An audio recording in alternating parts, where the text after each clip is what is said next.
వైఎస్ఆర్సీపీ అధ్యక్షుడు మాజీ ముఖ్యమంత్రి వైఎస్ జగన్మోహన్ రెడ్డి 3 రోజుల పర్యటన నిమిత్తం తన స్వస్థలం పులివెందులలో అడుగుపెట్టడంతో పట్టణం మొత్తం ఉత్సాహంతో పూగింది. జగన్ ఎంట్రీతోనే జనసంద్రం కదిలింది.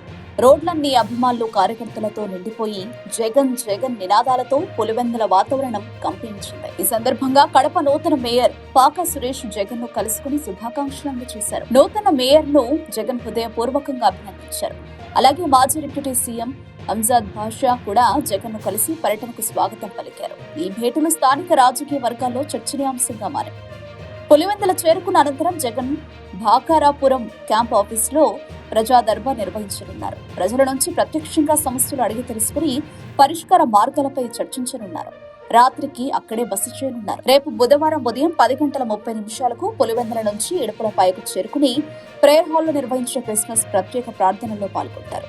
అనంతరం మధ్యాహ్నం 1 గంటకు తిరిగి పులివెందులకు చేరుకుని భాకరాపేట క్యాంప్ ఆఫీస్ లో మరోసారి ప్రజా దర్బార్ నిర్వహించనున్నారు. ఆ రాత్రి కూడా అక్కడే బస చేస్తారు. గురువారం డిసెంబర్ 25 ఉదయం 8:30 క్రిస్మస్ సందర్భంగా సిఎస్ఐ చర్చిలో జరిగే వేడుకల్లో జగన్ పాల్గొననున్నారు.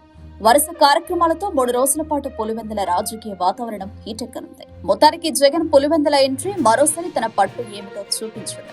నాయకుడు వస్తే ఇలా ఉండాలి అంటూ అభిమానులు షేకింగ్ వీడియోలతో సోషల్ మీడియాను ఊపేస్తున్నారు.